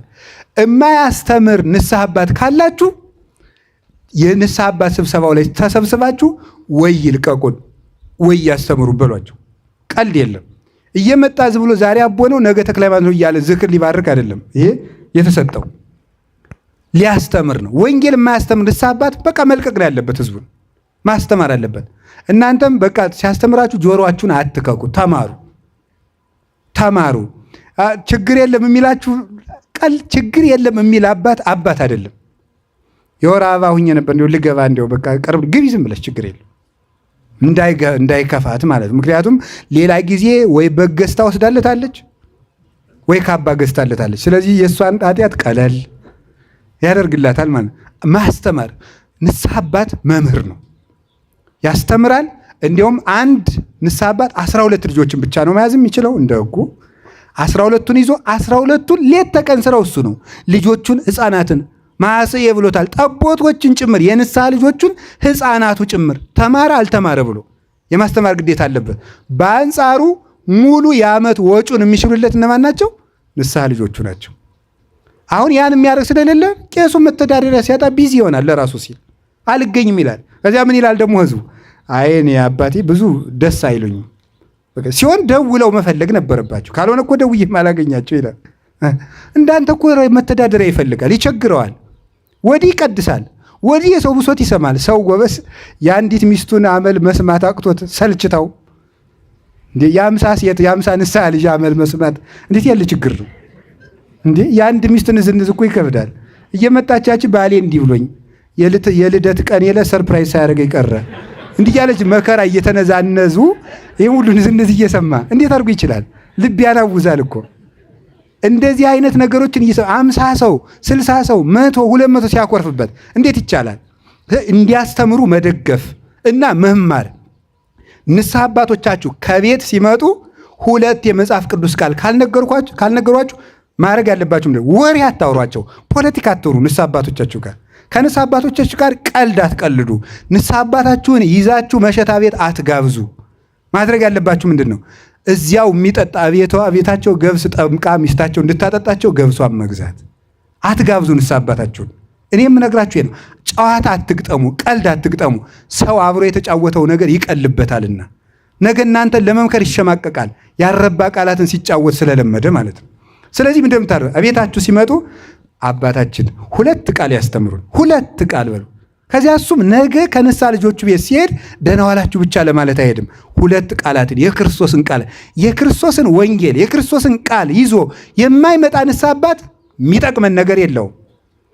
ማስተማር እንደገና ምንድን ነው ማቁረብ በሉ እንጂ በሉ ጨምሩ። ማቁረብ በጣም ጥሩ። አንድ ዶክተር አለ። ያ ዶክተር አንድ ዶክተር ሄዳችሁና ኃጢአታችሁ ማን ነው ይቅርታ በሽታችሁን ነገሩት። ይቆርጠኛል ይፈልጠኛል አልከው ሄደ። ከዚያ ሰምታችኋል ነገራችሁት። አዛ ሰውየው እንዲህ ያለ በሽታዎች በጣም ብዙ አምጭ አላቸው። ባክቴሪያ አለ፣ በቫይረስ የሚመጡ አሉ፣ ንጽህናን ባለመጠበቅ ባክቴሪያዎች ጥገኛ ሆነው በምግብ መመረዝ የሚመጣ አለ። ለምሳሌ በዛ ገብረት ቴታነስ ለምሳሌ በሱ ይመጣል ምናምን ብሎት ደግሞ በዚህ ፍላይ በርድስ በሚባል በዚህ በወባ ትንኝም ተነክሰ ልትታመም ትችላለህ ብሎ ስለ በሽታ ያልሆነ ትምህርት ወይም ደግሞ ወይ አናቶሚ ወይም ደግሞ ፊዚዮሎጂ አስተምሮ ሰደደ። ትድናለህ አድንም ትድናላችሁ። እና ምን ሲሰጣችሁ ነው የምትድኑት? መድኃኒት ማለት ነው። ስለ ጤና በመማር ጤና ማግኘት አይቻልም። በእርግጥ ወንጌል ከዚህ በላይ ነው። አስተምሮ ብቻ መድኃኒት ካልሰጣቸው አይድኑም። መድኃኒቱ ማን ነው? የክርስቶስ ሥጋና ደም ነው። ቅዱስ ሥጋውን ክቡር ደሙን የማይሰጥ ሐኪም ማለት ካህን ማለት መድኃኒት ሳይሰጥ ሕክምና አውርቶ የሚሰድ ሐኪም ማለት ነው። ወይም በጎችን እየጠበቀ ሳር የማያበላ ውሃ የማያጠጣ እረኛ ማለት ነው። ከዛ ግን ምን ያደርግልሃል? ሐኪሙ ግን ምን ያደርጋል? መጀመሪያ እንዲህ ያደርጋል። ሐኪሙ ያበጠ ካለ ይልጠዋል። እያስለቀሰ ነው የሚልጥህ። ይልጠዋል ያበጠ ምክንያቱም መድኃኒት አይቀበልማ። ያንን ልጦ የቆሸሸውን ቆዳ አስወግዶ ባክቴሪያዎችን አጥቦ በአልኮል ከዚያ በኋላ መድኃኒት ይቀበላል። ትድናለህ። ሊያድነኝ ነው ብለህ ስላሰብክ እየቆረጠህ ትችለዋለህ። በቢላዋ እንዲያል ቁርጥ እያደረገህ ትችለዋለህ። ለምን? ሊያድን ነዋ። ቅዱስ ጎርጎርዮስ ዘኑስስ እንዲህ ይላል፣ ኢናስተአጽብ ትእዛዞ ወተግሳጾ ለካህን እስመ አቃቤ ሥራይ መፈውሰ ነፍሱ እቱ ይላል ሃይማኖተ አበው ምዕራፍ 36 ላይ ሲናገር፣ የካህኑን ትእዛዝ ቸል አንበል አናቃለውም፣ እሱ ነፍስን የሚፈውስ ሐኪም ነውና ይላል። የነፍስ ሐኪም ነው። የካህኑን ትእዛዝ አታቃል። ይህንን ንስሐ ግባ፣ ይህንን አድርግ፣ አሁን እንደዚህ ስላችሁ እኔ በቃ ካህናት እንድትታዘዙ እኛ እንድትታዘዙ አንተ ታዘዝከኝ ያልታዘዝከኝ የምትጨምርልኝ ነገር የለም። ጌታ የሚፈርድብኝ በራሴ ስራ ነው። እናንተ ለእኛ እንድትገዙልን ተብሎ የሚሰጥ ትምህርት የለም። እንድትድኑ ብዬ ነው ይህን የምነግራቸው። ስለዚህ ሐኪም ሲቆርጥ ዝም እያሉ ካህናት ግን ቃላቱ ተጠንቅቆ አይዟችሁ ምዕመናን እንዲሁ እኮ ይገርማል እኮ የቀበሌ መዝጋቢ እንዴት እንደሚያመናጭቅ እኮ ታውቃለህ። ወገብ እየተቆመጠ ነው የምትጠበቀ። እሺ መታወቂያ እንዲታደስ የዛሬ 3 ወር ነው። እሺ ምን ታመጣለህ?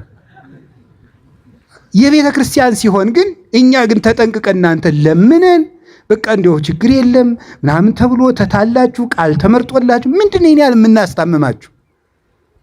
ስለዚህ ካህኑን መታገስ አለባችሁ። ቢሰድባችሁ፣ ቢገስጻችሁ፣ ቀኖና ቢያበዛባችሁ እንደ ትእዛዙና እንደ ቃሉ ማደር አለባችሁ። በምክረ ካህን ሌው ኩሉኬ ዘይሰም ዘንተ ቃለ ነገሬ ወይ ገብሮ ይመስል ብእሴ ጠቢበ ዘሐነጸ ቤቶ በዲበ ኮኩ ዘንሙ ዝናማት ወውህዝ ዋይስት ወነፉ ነፋሳት ወገፍእ ወለውቱ ቤት ወይ ወድቀ እስመ በዲበ ኮኩ ተሳረረ። ይሄን ቃሌን ሰምቶ የሚያደርገው ሰው አለ ቤቱን በአለት ላይ የሰራ ይመስላል። ዝናብ ዘነመ፣ ጎርፍ ጎረፈ፣ ነፋስ ነፈሰ፣ ይሄን ቤት ገፋው፣ አልወደቀም፣ በአለት ላይ ተመስርቷልና። አለወት ያለው ጴጥሮስን ነው። ጴጥሮስ ማለት ካህን ነው። በአለት ላይ ተመስርቷልና አልወደቅም ማለት በንስሐ አባቱ ምክር የሚመራ ሰው አይወድቅም ማለት ነው። የካህኑን ምክር ከሰማ አትወድቅም። ካህን ማለት የክርስቶስ እጅ ነው። ከዛ በሱ እጅ ሥጋው ደሙን ይሰጥሃል፣ በሱ እጅ ድነት ይሰጥሃል፣ በሱ እጅ መንግሥተ ሰማያትን ይሰጥሃል። ቁልፉን የያዘው ካህን ነው። ክህነት ጠልቶ ድነት የለም። ስለዚህ ሥጋው ደሙን ለመቀበል ቀኖና አለመሰቀቅ፣ ስትናዘዙ አለመሰቀቅ ስትናዘዙ አንድ የማይረባ ምሳሌ ልመስል ነው። የማይረባ ምሳሌ ለሐኪም የተከበረ ሰው እንዲሁ የተከበሩ አቶ ገሌ የተከበሩ ወይዘሮ ገሊታ የምትባለው ሰውነቱ ወይም ሰውነቷ ስቃይ ውስጥ ከሆነ ሙሉ አካሉን ገልጦ ለሐኪም ይሰጣል። አንተም ሙሉ ገመናህን አውጥተህ መናዘዝ አለብህ። ለካህን ስትናዘዙ አትፍሩ። ዛሬውኑ ሂዳችሁ መናዘዝ አላችሁ የላችሁም? አላችሁ አንድ የተሰጠው ዲያቆን ይባላል። አንድ መክሊት የተሰጠው ዲያቆን ናት።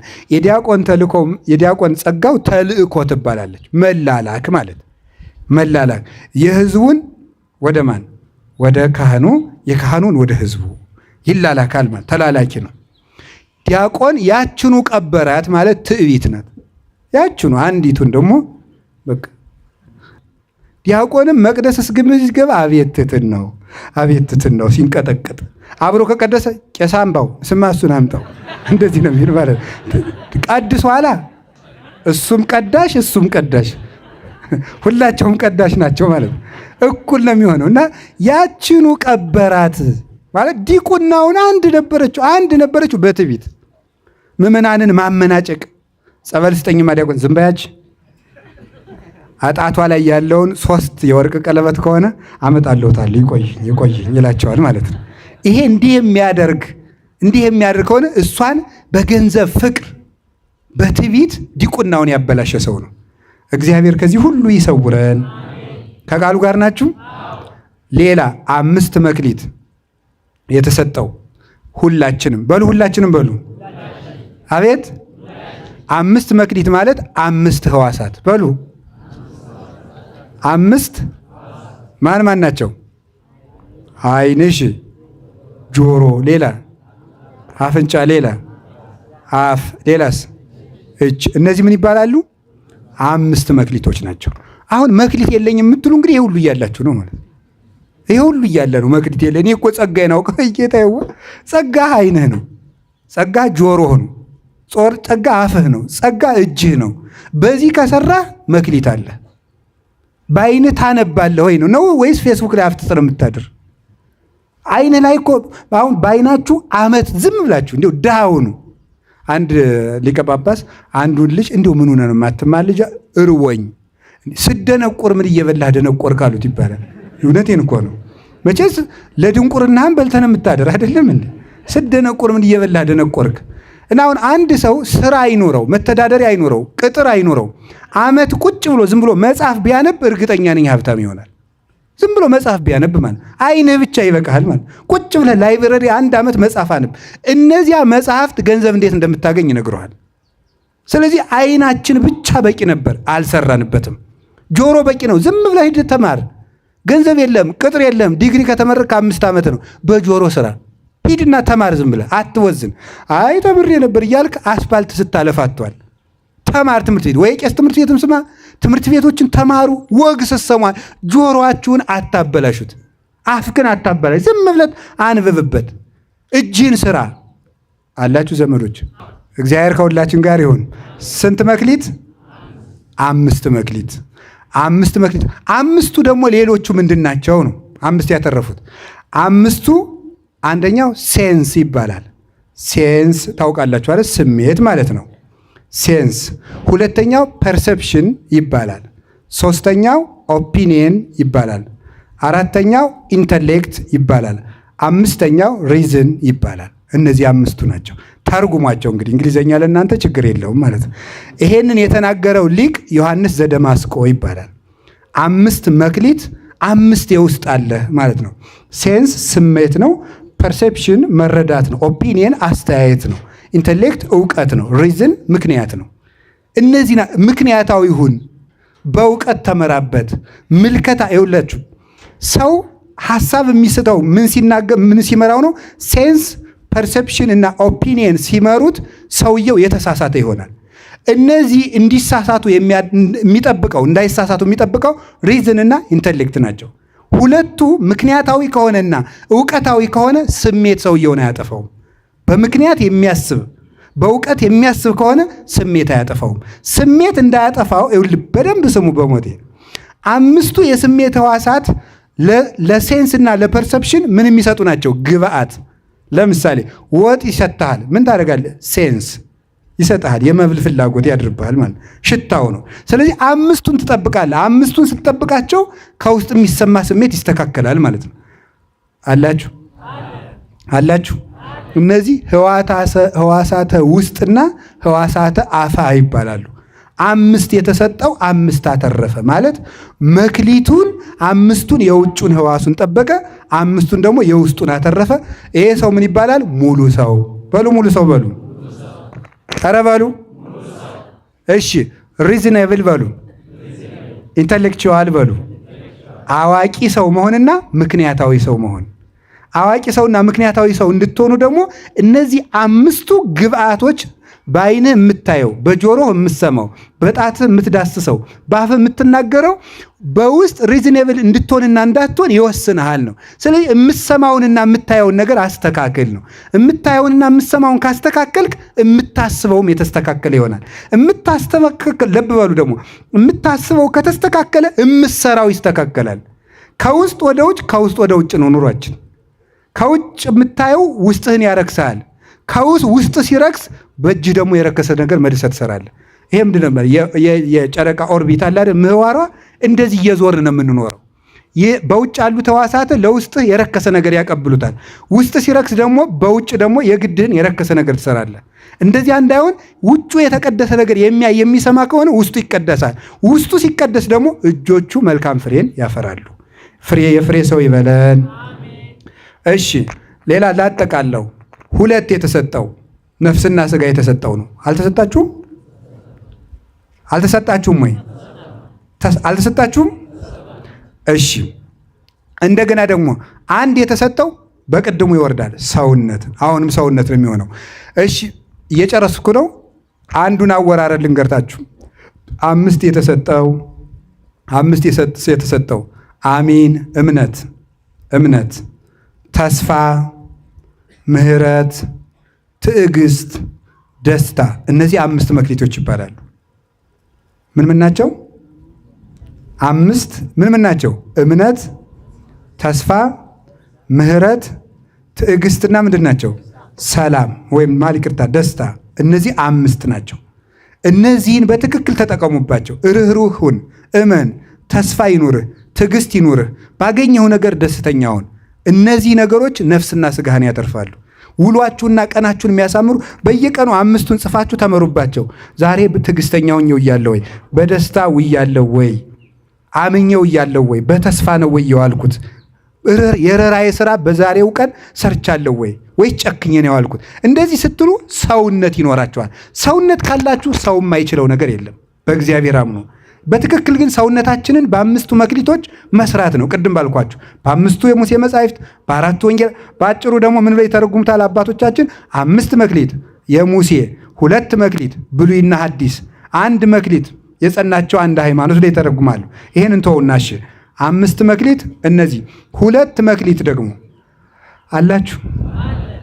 አላችሁ። እሺ ተስፋና እምነት ናቸው 2 መክሊት። 2 መክሊት ተስፋና እምነት ናቸው።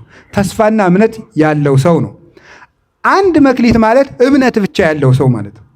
እምነት ብቻ ያለችው ሌሎቹ የሌሉት ያችኑ መቅበር ማለት ያችኑ በምድራዊ ፍላጎት የቀበረ ሰው ማለት ነው። ሌላ 5 መክሊት ጥምቀት 1፣ ተአምኖ ኃጣው 2 መጠመቅ ወይም ስትጠመቅ ክርስቲያን የሆንክበት። ተአምኖ ኃጣው ማለት ኃጢአትን ማመን ማለት ነው። ከዊነ ሰማዕትነት 3፣ ምንኩስና 4።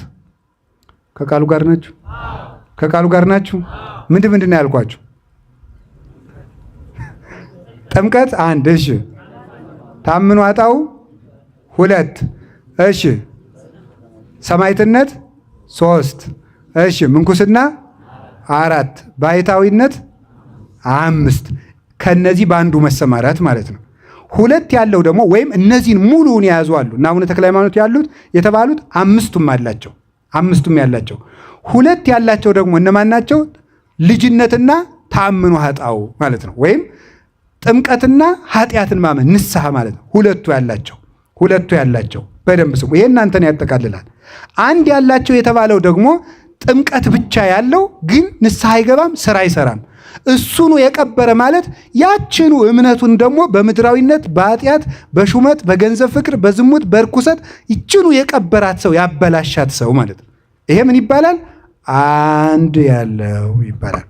ከቃሉ ጋር ናችሁ? 5 መክሊት ያለው ቅድም እንዳልኩት 5ቱ ሕዋሳት ያዙ። 2 መክሊት ያለው ተግባርና ሐሳብ 2 መክሊት ይባላሉ። ተግባርና ሐሳብ። 1 መክሊት ያለው የሚባለው ደግሞ ሐሳብ ብቻ ያለው ማለት ነው። ሐሳብ ብቻ ያለው ዝም ብሎ ያስባል። እቆርባለሁ ብሎ ያስባል። እታረቃለሁ ብሎ ያስባል። ጸሎተኛ ሆናለሁ ብሎ ያስባል። የሆነ ጊዜ ሀብታም ሆናለሁ ብሎ ያስባል። አይሰራም። 1 መክሊት ያችኑ እንደያዘ ምንም ሳይሰራ አፈር በላው ማለት ነው። 1 ያለው ተቀበረ የተባለው ይሄ ነው። 1 መክሊት ነበረችው፣ ሐሳብ ብቻ ነው ያለው። በጎ ያስባል ግን ምንም አይሰራም። ይሄ በአፈር ወይም ደግሞ በምድራዊነት ተይዞ የጠፋ ማለት ነው። ከቃሉ ጋር ናችሁ? ከቃሉ ጋር ናችሁ? እግዚአብሔር ከሁላችን ጋር ይሁን። እንግዲህ ይህን ሁሉ ያደረሰው በጥቂቱ መታመን በብዙ ተሹመዋል። በጥቂቱ መታመን የተባለው ከቃሉ ጋር ናችሁ? በጥቂቱ መታመን የተባለው ጥቂት የተባለ 1 ዕድሜ ነው፣ 2 ይህ ዓለም ነው፣ 3 እያንዳንዳችን የያዝነው መልካም ነገር ነው። እሱ በጥቂት መታመን ይባላል። ዕድሜ ጥቂት ነው። ለምሳሌ የሰው ዕድሜው ቢበዛ 80 ነው። በ70 ዓመትህ ታምናሃልና በዘላለም ዕድሜ እሾምሃለሁ ማለት ነው። ጥቂት የተባለች የሰው ዕድሜ 70 ዓመት ከዛም ከበዛ 80 ነው። በ70 ዓመት ዕድሜ ስለታመንክ እኔ ደግሞ በዘላለም ሕይወት እሾምሃለሁ። ዘላለም ማለት የማይቆጠር ዓመት የሌለው ስፍር የሌለው ማለት ነው። 2ኛ ይህ ዓለም ጠባብ ነው፣ አስጨናቂ ነው። ልመጹት ብትል ጠባብ ነው። ልጽደቅ ብትል ጠባብ ነው። ንጹሕ ልሁን ብትል ጠባብ ነው። ልትጋ ብትል እንቅልፍ ይፈትናል። ሁሉ ነገር በትዳር ብታመጣ ነገር ሀብት ማጣት ይፈትናል። ቢመነኩሱ ዝሙት፣ ሌላው ነገር ፈተና አለ። በዚህ አስጨናቂ ጠባብ ዓለም ታምናሃልና በሰፊ ዓለም እሾምሃለሁ ነው። 2ኛው መንግሥተ ሰማያት ሰፊ ዕረፍት ናት። ይህ ዓለም ግን ባኡን ተጠባብ አንቀጽ ተብሏል። በጠበበው ደጅ ግቡ ተብሏል። ጠባብ ለምንድን ይሄን ዓለም ጠባብ አንቀጽ ያለው? 1 ወንጌል ናት። 2ኛ በዚህ ዓለም እየኖሩ እግዚአብሔር ማምለክ በራሱ ጠባብ አንቀጽ ነው። ዓለም አስጨናቂ ናትና ለመልካሞች ሰፊ ቦታ አትሰጣቸውም፣ ለክፎች ነው የምትመቸው እሷ። ስለዚህ ይሄን ነው በጥቂቱ መታመን የተባለው። 3ኛ ባለች ትንሽ ነገር ከታመንክ እግዚአብሔር ብዙ ጸጋ ይሰጥሃል ነው። ባለች ትንሽ ነገር 1-2 ሐሳብ ላንሳላችሁ። አላችሁ? ለምሳሌ ንገራችሁ። ያላችሁበት የሥራ ድርሻ ላይ ዝም ብላችሁ ታመኑበት። ከታመናችሁ እግዚአብሔር ከዚህ አንስቶ ለትልቅ ያመጣችኋል። አሁን ሁሉም ሰው እኔ ለምሳሌ ሹፌር ነኝ፣ ግን እንዴት ነው መክሊቴን ማወቅ የምችለው ይላል። ሹፌርነት ላይ ዝም ብለህ ተግተህ ስራ። እግዚአብሔር ከዚያ በኋላ ወደምትፈልገው ትልቅ ነገር ከዚያው እንዴት እንደሚያነስህ ያውቃል። እያነበብክ እየተማርክ ያለህበት ቦታ ላይ ታመን ነው።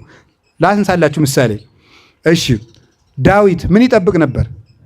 በሉ እንጂ በግ ሲመጣ ምን ያደርጋል? ተግቶ ነው የሚጠብቀው። አንበሳ ሲመጣ በቡጥ እያለ አንድ በግ ላለማስበላት አንበሳ ጋር ትግል የሚገጥም ሰው ነው። ኦሆ የአንድ በግ ነፍስ አሳዝኖት እንደዚህ ዱላ የሚገጥም ከሆነማ እስራኤልን ጠብቅ ብለውማ እንዴት አድርጎ ይጠብቃል? አድርግና ምን አለው እግዚአብሔር? የእስራኤል ንጉሥ አደረገው። በግ ጥበቃን ካከበርካት ለንጉሥነት ይሾማል እግዚአብሔር። ልብ በሉ። 2ኛ ሙሴ ምንድን ነበር? ምን ይጠብቅ ነበር? በሉ ንገሩ እንጂ። በግ በምድረ በዳ ኦሪት ዘጸአት ምዕራፍ 3 ላይ ተመልከቱ። በግ እየጠበቀ ለዚያውም በስደት ሀገር የአማቱን በግ ነው የሚጠብቅ። ወይኔ የአብርሃም ዘር የይስሐቅ ዘር የያዕቆብ ዘር በግ ጠባቂ ሁኜ ልቅር ይሁን፣ እሱም ይቅር። በማደጎ የፈርዖን የልጅ ልጅ ነው። ቤተ መንግስት እቀማጠል የነበረ ሰው እዚህ በግ ስጠብቅ መዋል በምድያም አላለም። በጎቹን ተግቶ ሲጠብቅ እግዚአብሔር በነበልባል ተገለጠለት። ያለችህን ስራ ካከበርካት እግዚአብሔር ከዚህ በኋላ ምን አደረገው? አንተ ለምድያም ለዮቶር በጎች ከታመንክማ 600,000 እስራኤልን ብሰጥማ በእርግጥ ትጠብቃቸዋለህ ብሎ እግዚአብሔር አምኖ በ600,000 ህዝብ ላይ ሾመው። እነዚያንም ታምኖ ዘወጣ። እግዚአብሔር እንኳን እንዲሁ ይገርማል እኮ እንኳን ሙሴ ሊያጠፋቸው እግዚአብሔር እስራኤልን ላጥፋ እያለ ራሱ ባለቤቱ እነሱን ካመታጠፋ እኔን አጥፋኝ እያለ የሚጸልይ በጎ እረኛ ሆነ። ለዚህ ክብር አበቃው። ከቃሉ ጋር ናችሁ? ከቃሉ ጋር ናችሁ? እስቲ ጴጥሮስን እዩት። ቅዱስ ጴጥሮስ ምን ነበር ስራው? አቤት አሳ አጥማጅ ነው። ምንድን ነው ያደረገው? አሳ ነበር። በቀን አይችን አሳ ያውም ሲለፋ ውሎ የማያገኝ አንድ አሳ ሲጠብቅ ነበር የሚለው ጌታ። ምን ከዚህ በኋላ አንተ በ55 ዓመቱ እኮ ነው እግዚአብሔር ያሳያችሁ። በ55 ዓመቱ አሳ እያጠመድኩ ብሎ አላማረረም። አሳዋን ያጠምዳል። ዝም ስራው ናት። ስራችሁን አክብሩት። አሳውን ሲያጠምድ ጌታ መጥቶ ምን አለው? ከዚህ በኋላ አሳ ሳይሆን ሰው የምታጠምድ አደርግሃለሁ አሉ። ከዚህ በኋላ ምን አደረገው? የሐዋርያት አለቃ አድርጎ ሾሙ። በጥቂቱ መታመን ማለት ቅዱስ ጎርጎርዮስ ገባሬ መንክራት እንደሚተረጉም በጥቂቱ የታየም በብዙ ይሾማል ማለት በምእመንነት ከታመንክ ዲቁና ይጨመርልሃል፣ በዲቁና ከታመንክ ቅስና ይጨምርልሃል፣ ቅስናን ካቀበርከው ጵጵስና ይጨመርልሃል ይላል። መጀመሪያ ያስካትን ምን አሁን ዲያቆኑ በዲቁናው ሳያፈራበት ቅስና በቁምስናው ያላፈራ መነኩሴ እባካችሁ ጳጳስ አድርጉኝ በዚያኛው መች አፍርተህበት ሳትታመን በዚያ ገና መች አመን። ይህን ነው እግዚአብሔር የሚያስተምረን። አንድ ታሪክ ልናገርና ትምህርቴን ጠቅልለው ከቃሉ ጋር ናችሁ። አንድ ሰው ነበረ፣ ጳጳስ ነው። አትናቴዎስ ዘአንጾኪያ ይባላል እና በዘመኑ የነበሩት አንጾኪያ የነበሩት ሰዎች ጳጳሳቸው ይሞታል። ጳጳሳቸው ሲሞት የእስክንድሪያው ፓትርያርክ መጥቶ እስኪሾምላቸው ድረስ እነሱ በዚህ ቀን እመጣለሁ ብሎ ቀጥሮ ዘገየባቸው። ሲዘገይባቸው ኧረ እሱን ስንጠብቅ ብለው ዝም ብሎ ምዕመናን ተሰበሰቡና ጳጳስ አድርገናል አሉት። ዝም ብለው አንዱን አትናቴዎስን ማለት ዝም ብለው ያኛው እስኪመጣ ምን አጠባበቅ ራሳችን ማንሾመው በገንዛ ሀገራችን። ዛሬ እኮ ህዝብ የሚሾመው ጳጳስ ነው የሚበጠብጠን። ህዝብ የሚሾመው ጳጳስ አይረባም። ማንም የምትሾም መሾም ያለባት ቤተ ክርስቲያን ናት። እናንተ ናችሁ እኮ ሰውን ሁሉ የሌለውን ጸጋ እውነት ነው መሰል እንዲል ያደረጋችሁት።